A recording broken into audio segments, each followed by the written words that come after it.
Yeah, okay, great. Thanks very much. Hi, Wayne. 6 changes. Is that a bit less consistency than ideally you'd have hoped for such a big game?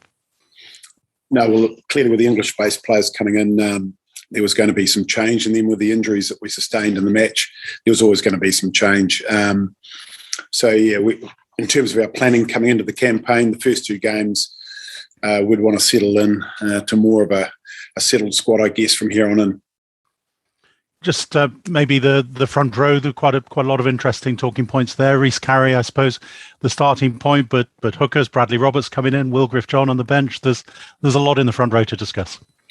Yeah, Dylan Lewis sustained an injury in the game, so he's got a plantar fascia issue.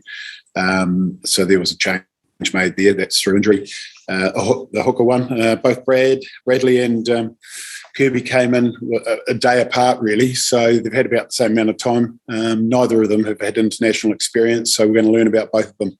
And in terms of the front row, we thought Rhys did well coming off the bench. Obviously, we know that the South Africans have a strong starting front row and a very, very strong finishing front row. So, we could have gone either way, really, but it's probably a bit of a reward for Rhys, and just doing it the other way around this week. And behind the scrum, the likes of Johnny McNichol keeps his place. Nick Tompkins coming in. Just explain your thinking there. Yeah, we're really rewarding Johnny for a good performance. We thought he played very well.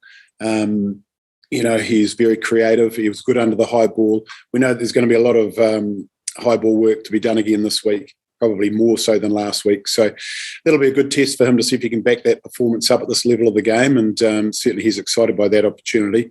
And it enables us to ease Liam back into it with the volume that he's had in terms of training. Ellis Jenkins, that's quite a story. Man of the match against South Africa 2 years ago, injured in the last minute and making his international return. Just what sort of shape is he in? And just give us a picture of what it's taken for him to get here.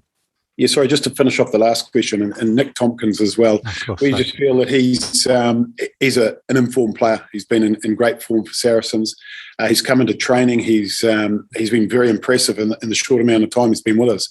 So, look, we want to see Nick in there, and looking forward to seeing how he goes. Alice, yeah, what a story. Very similar to Gareth, isn't it? Probably not how we wanted to play it originally. It's not really going to the script that we had planned. More of a 7, really. But with the injuries that we do have to 6, Alice has gone across and it allows us to play 2 7s, which will probably hopefully have some benefits in terms of the breakdown work. But just pleased for him that he's back in. He was desperately unlucky not to sort of get close to the finish line in terms of the selection last week with that rib injury sustained in the last Blues game.